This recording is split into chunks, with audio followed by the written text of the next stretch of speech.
Welcome everyone to another insightful episode of our podcast. Today we have a special guest who is going to shed light on a crucial aspect of personal and academic development, counseling. We all know that navigating the complex journey of education, career choices, and personal growth can be challenging. And it's often during these times that we need the guidance the most. Our guest today, Mr. Daksh Sethi, is an expert in the field of counseling. He's here to emphasize just how important professional counselors are in helping students overcome obstacles, make informed decisions, and reach their full potential. Daksh sir has dedicated his career to supporting students in their educational and personal journeys, and he'll be sharing valuable insights and experiences with us today. So, whether you're a student seeking guidance, a parent looking to understand the role of counselors, or simply someone interested in the power of mentorship and advice, you're in for a treat. So, let's dive into this with Daksh Sethi to explore the world of counseling and how it can positively impact the lives of students. Sir, thank you for being here to be here today. Thank you, Ratika. Thank you for inviting me onto this podcast. It's an honor to be here and sharing my insights, trying to help students, parents, and people who are seeking guidance in some way or the other. To start with, yes, it's a plethora of things that I undertake. It's a long list. But I think my journey so far has been pretty interesting. It's been full of luck as well. There's been a lot of luck. But then there's been a lot of hard work, a lot of sleepless nights, a lot of multitasking, and a lot of sacrifice of something that I call my social life. So to start with, my social life really had to take a back seat when it came to really focusing on work. Startups and your own business is usually known as your own baby. So you really raise it like a baby, right? And that's how it started off. Though I sort of conceptualized what I wanted to do back when I was in college, but bringing it to life, giving it a strategy, preparing a plan, giving it some vision took some time. And then from one entity to another, I think it's just been a really, really good journey, full of ups and downs, like I said. People come in, people go out, but then I think it's been one of those experiences where I feel proud of myself. I feel proud of the decisions that I've taken. And the journey of becoming a TEDx speaker, I don't think it's as dramatic as it may sound. Yes, now been there, done that. Coming onto the other side of the fence, it's like any other talk that you give. And yes, of course, it's a good platform. It's an inspiring platform. While growing up, of course, TED and TEDx were two entities which I would listen to, I would look up to, and people standing on that red carpet, I would really like to listen to what is it that they have to say. And then coming onto the same stage, I think it's a great experience. It's very, very different from any other talk that I give, but at the end of the day, it's just another talk. So yes, I think the journey has been pretty interesting. The relationships, the people I've met, the conversations that I've had, I think have played a very important role as to where I am, the kinds of projects I undertake, the kinds of talks I give, and the kinds of cities I visit. I'm in Indore right now giving this podcast from Narsi Munji College, and this also happens to be through somebody who I met on an online platform where I was teaching her, and here I am sitting and you are asking me questions. So it's all about those relationships and those connections that you make. And yeah, I think this has been one of the X factors and the differentiating factors behind my journey so far. What drove you towards counseling? So I get it that you have a love of talk. I get that. So what drove you towards counseling as a startup? The fact that I love talking, I don't think is the right thing to say. Though I'm a very good listener, I would rather listen than talk. No, but I understand what you're saying.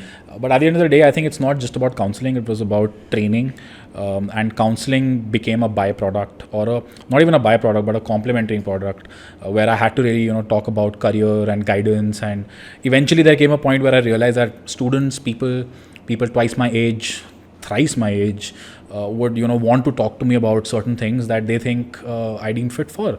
And from there I sort of understood that okay, there is some brain activity which is giving them some kind of results, and something I can explore. But the training aspect, the corporate side of things, the entrepreneurial side of things remain the same.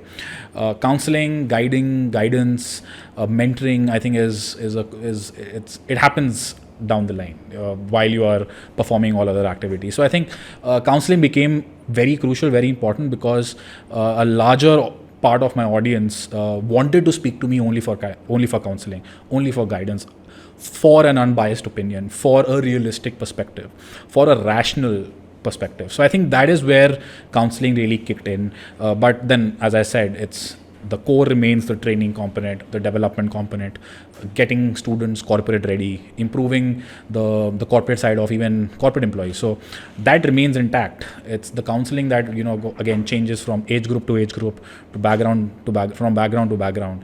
But yeah, it became very important because throughout my journey, I realized it's a very important aspect of anybody's lives. There are certain things that you will never be able to share with your parents. Why? Not because they are your parents, but because they have an emotional angle to everything. They have an emotional bias. So your immediate family circle, your immediate friends will always have a bias towards you. So they will never be able to give you an unbiased opinion. You need somebody from an industry perspective giving you an unbiased opinion. And I think I became that voice, that sense of validation, that sense of reality check for a lot of people. So I don't say this with pride whatsoever. I say this with a lot of responsibility and accountability, because at the end of the day, I'm giving them a channel, I'm giving them a vision, I'm giving them a direction, and I think I'm responsible for that as well. So yeah, this again happens to be a part of the journey, not solely and wholly, but yes, complementing the journey for sure. So you just mentioned that you've been in Indore. So what you like the most here? I think it's a well-known fact, and it's no surprises, that I love Indore's food, Indore ka poha. I crave for Indore's poha. I'm being very honest about it. Whenever I meet somebody or I come across somebody who's from Indore, the first sentence is, please bring me some poha from Indore. I'm not even joking. I'm not saying this for the podcast. I'm not saying it for anybody over here. I mean every word that I'm saying. I legit mean this. I'm a big time foodie. I love exploring cuisines, all sorts of food, all sorts of local cuisines, and I travel a lot, over 35-40 cities just in India alone. And I love to travel at the ground level, right? Exploring charts, exploring street food, and I like to taste the city from the food side of things. And trust me when I say this, the best food I've eaten is in Indore.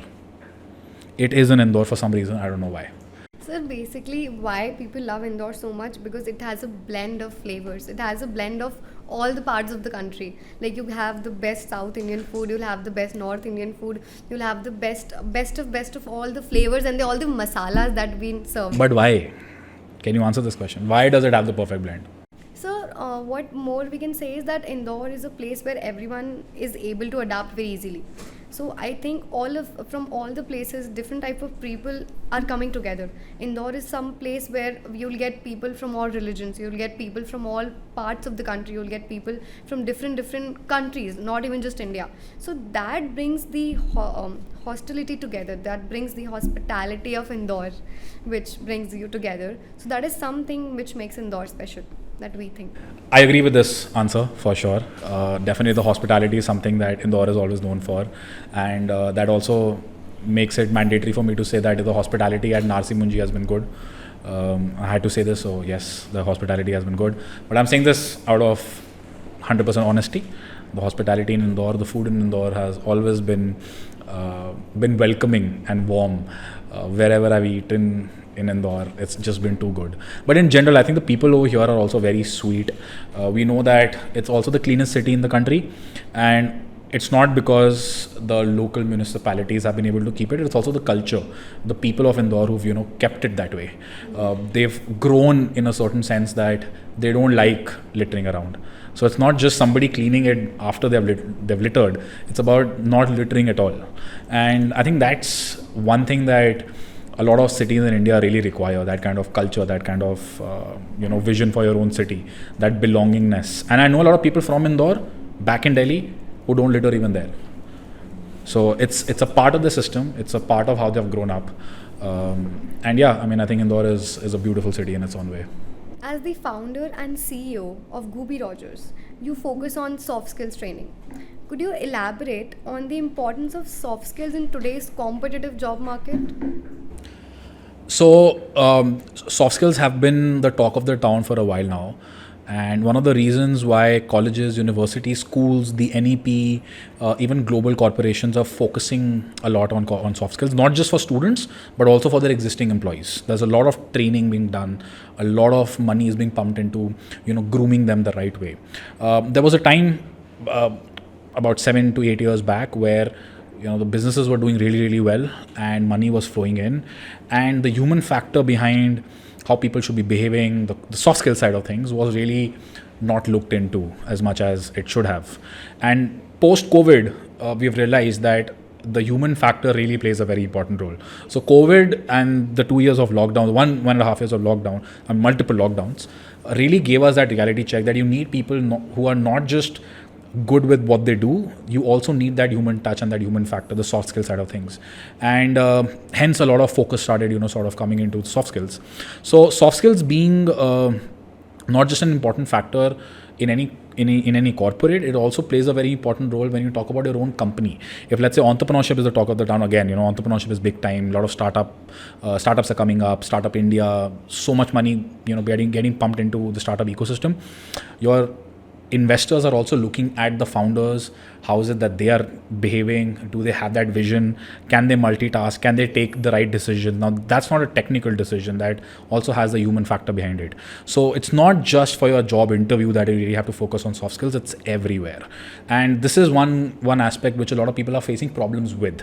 They're not ready and, falling back onto something that should have been taken care of maybe a couple of years back, and the results aren't coming in. So the growth in organizations also sort of gets hampered.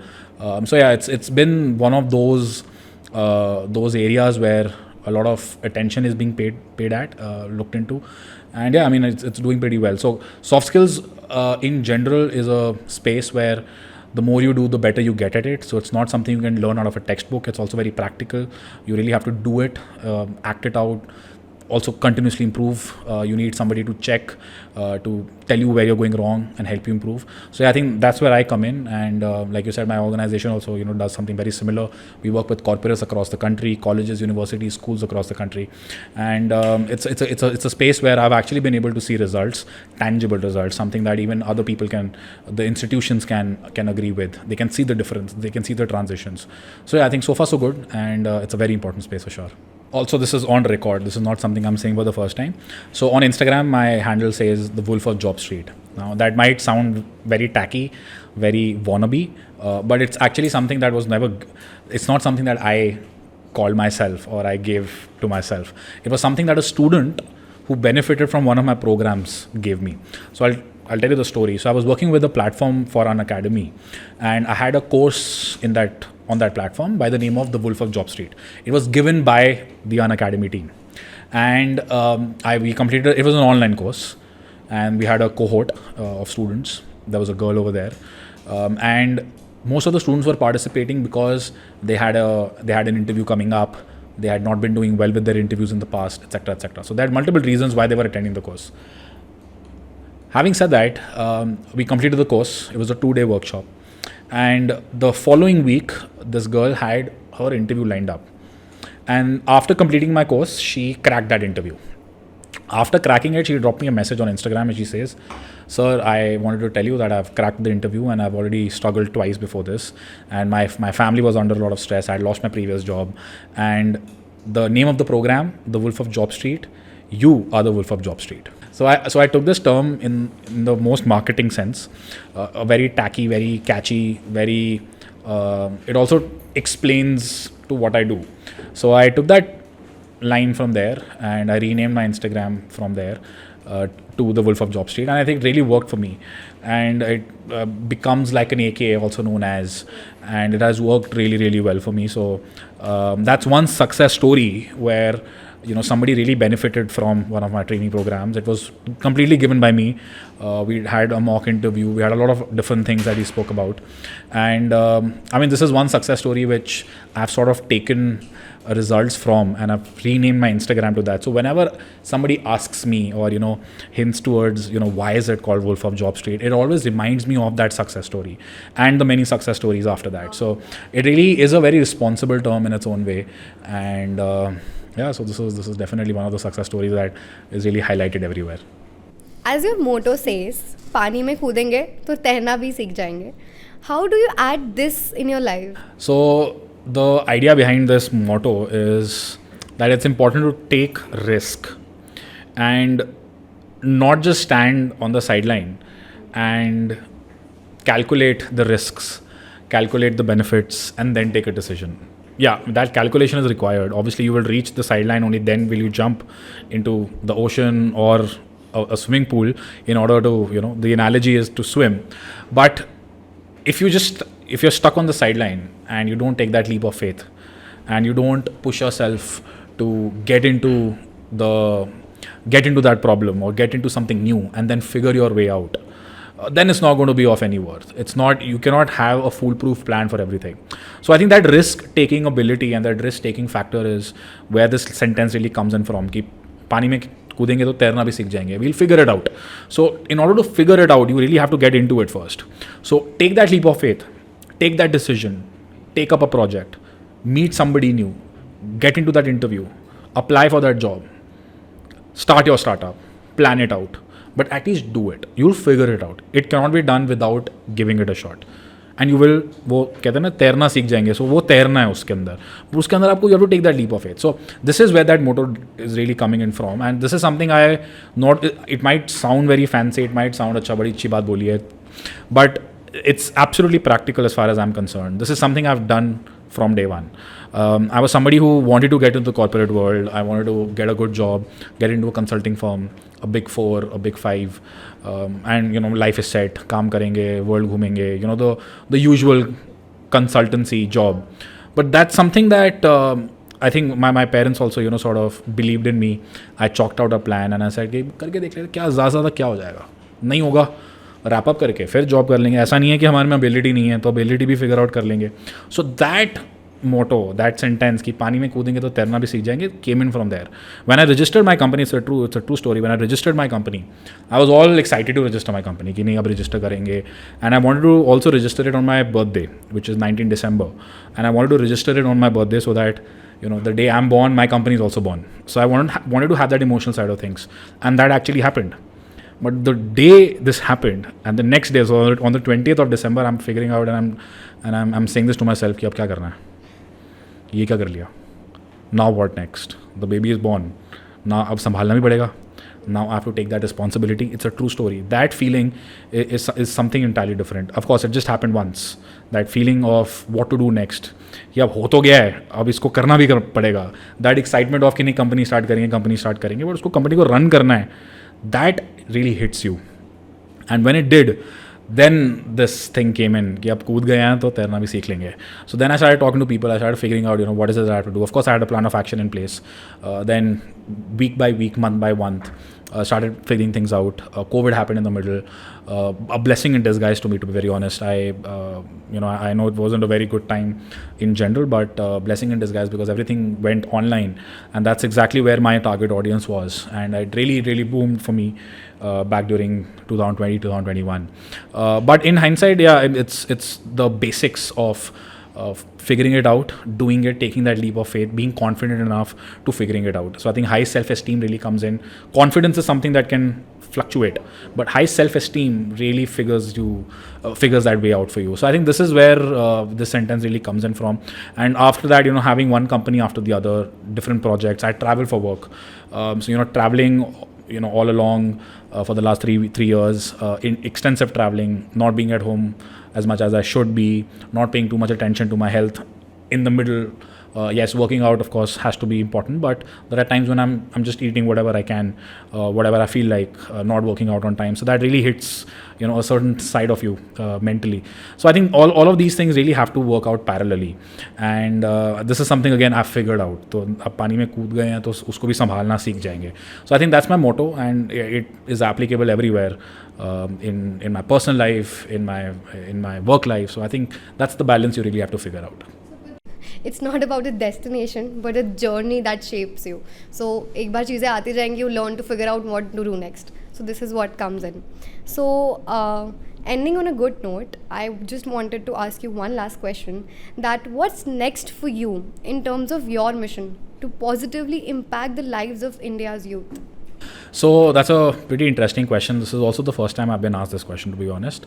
And my next big plan is to take India's youth abroad and give them a global exposure. So far we've been working at a very national level, in the sense, helping tier 2, tier 3 cities get into tier 1, tier 2, tier 3 city students get into tier 1 companies, stuff like that. That's been the target. But it's about now taking tier 1, tier 2 abroad, and getting them that global reach, and then bringing talent back into India, or getting that exposure and then bringing that back to India. So I think that's been my latest plan, the big plan. And this is something that, as far as the target audience and the target market is concerned, not really tapped into. And this is one audience which again it's the majority of the population, the youth of India. And this is something I really want to do next. We've been doing it so far, we've been doing it well, in the Indian context, but I think it's now the global impact that we really need to bring in. So yes, that's the exposure, the experience, both technical, non-technical, which I want to take Indian students abroad, help them grow in every sense, in every which way. And there's a lot to learn abroad, across the globe. And then get that experience back into the country and shape it into a $5 trillion economy. And I can be a drop in the ocean, but you are a drop in the ocean, and boon boon se sagar bharta hai. So that's one of my contributions to the Indian ecosystem. And yeah, I mean, this is my big plan. Hopefully this shall work out, and I don't know, maybe 4 years down the line we're doing a podcast, and and I'm sharing another success story with you. So that's the best and the most unique thing, that first of all, we have full trust that you are going to make this vision a real reality. And furthermore, not all businessmen include the patriotic mission. Like the thing that you said, that you want to train people outside and you want to bring the expertise back to India. So that's one of the best things. That's one of the things that is aptly needed right now in our country. And concluding this, sir, our listeners have been motivated hearing you, and it was great experience for us hearing your stories, that how you help students and how you shape their career and provide vision to what do next. So it was amazing talking to you, sir. Thank you so much. Thank you, Radhika. You've been a great host, and I hope that this podcast reaches as many people as it can, and I'm sure it will help somewhere down the line, somebody who's in need. And thank you for hosting me and inviting me, and a lot more success to you with your other podcast episodes.